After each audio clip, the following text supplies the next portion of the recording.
warahmatullahi wabarakatuh. Halo teman-teman semua, bagaimana kabar kalian? Saya harap kita semua selalu dalam keadaan yang sehat.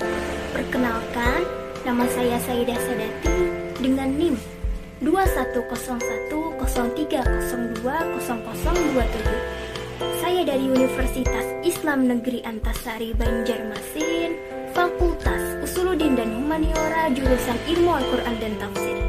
Tujuan saya membuat video ini adalah untuk menyelesaikan tugas tes akhir mata kuliah Bahasa Indonesia dan juga untuk menambah ilmu pengetahuan kalian dalam berbahasa Indonesia yang baik dan juga benar.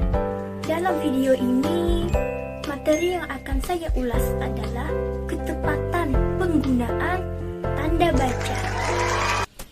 Tanda baca adalah sebuah simbol yang dimana bertujuan untuk mengetahui struktur tulisan, intonasi, dan juga jeda ketika kalian membaca suatu tulisan. Tanda baca digunakan untuk memperjelas dan mempertegas isi bacaan kepada para pendengar. Lalu, simbol seperti apa yang dimaksud? Apakah simbol yang seperti ini? Atau simbol yang seperti ini? Mr. Krabs, I am so confused. Jadi simbol yang dimaksud dengan tanda baca adalah simbol yang seperti ini.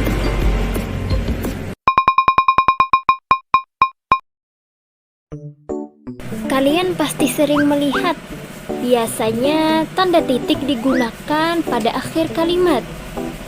Hal ini menunjukkan bahwa fungsi tanda titik adalah sebagai penanda akhir kalimat.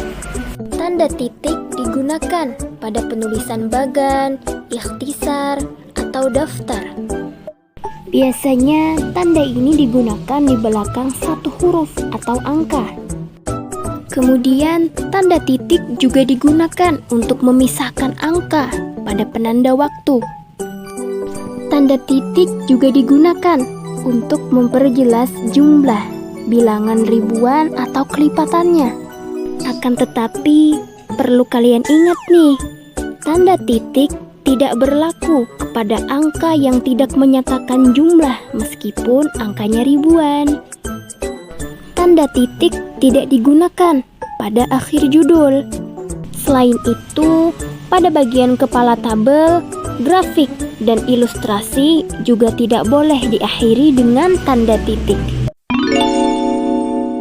Tanda koma umumnya diletakkan di tengah kalimat. Biasanya dipakai dalam suatu perincian ataupun penyebutan bilangan. Untuk penempatannya ada di belakang kata yang mengikutinya. Kemudian, tanda koma juga digunakan untuk membandingkan kalimat. Tanda koma digunakan untuk memisahkan kalimat yang setara yang didahului kata yang menunjukkan perbandingan seperti tetapi, namun, atau melainkan. Tanda koma juga digunakan untuk memisahkan anak kalimat dengan induk kalimat. Tanda koma digunakan untuk memisahkan partikel. Tanda koma digunakan untuk menghubungkan antar kalimat. Kalian wajib meletakkan tanda koma di belakang kata atau ungkapan yang menjadi penghubung antar kalimat. Misalnya, oleh karena itu, namun, akan tetapi, maka dari itu, dan meskipun begitu. Tanda seru digunakan pada akhir kalimat perintah. Tanda seru juga digunakan untuk menunjukkan ekspresi kaget atau terkejut. Sesuai dengan namanya, yaitu tanda tanya, ya sudah pasti fungsinya adalah bertujuan untuk menanyakan sesuatu. Tanda tanya juga digunakan dalam tanda kurung. Tanda ini bisa diletakkan di dalam tanda kurung untuk menyatakan bilangan dari sebuah kalimat yang dirasa masih kurang dapat dibuktikan kebenarannya. Tanda titik koma digunakan untuk memisahkan bagian kalimat yang sejenis dan setara. tanda titik dua digunakan sebagai akhir pernyataan lengkap. Hal ini berlaku apabila masih dalam rangkaian yang sama. Tanda titik dua juga digunakan sesudah kata atau ungkapan. Tanda baca titik-titik digunakan pada penulisan kalimat yang terputus-putus. Kemudian, tanda titik-titik juga digunakan untuk menunjukkan kalau di sebuah kalimat ada bagian yang dihilangkan. Tanda baca hubung digunakan untuk menyambung huruf kata dan penulisan tanggal. Tanda ini berguna untuk menyambung suku dari kata dasar dan imbuhan yang terpisah oleh pergantian baris. Tanda ini juga digunakan untuk memperjelas hubungan bagian kata atau ungkapan serta penghilangan bagian kelompok kata. Tanda baca hubung digunakan untuk menyambung unsur kata ulang. Misalnya, mondar-mandir, kanan-kiri, anak-anak, dan yang lain sebagainya.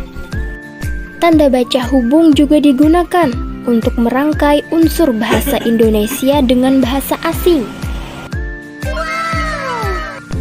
Tanda baca pisah digunakan untuk membatasi penyisipan kata. Tanda ini juga digunakan untuk memisahkan dua bilangan. Kemudian, tanda ini juga digunakan untuk menegaskan keterangan aposisi. Tanda baca kurung digunakan untuk mengapit angka, huruf, keterangan, dan untuk tambahan keterangan.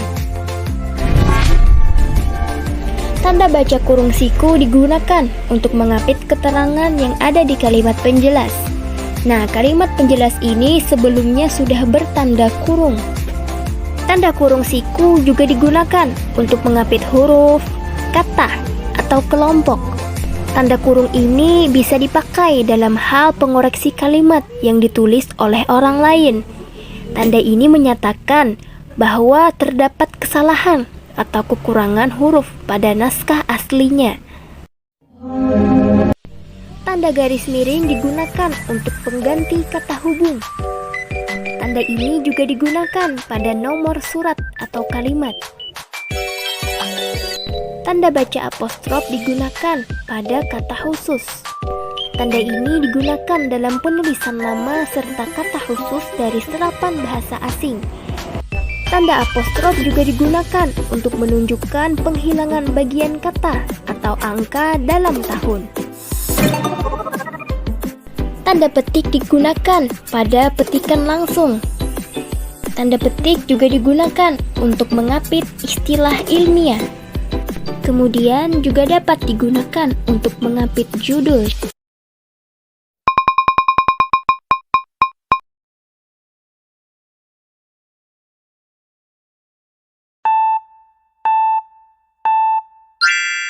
Penggunaan tanda baca yang tepat untuk melengkapi kalimat tersebut adalah tanda hubung.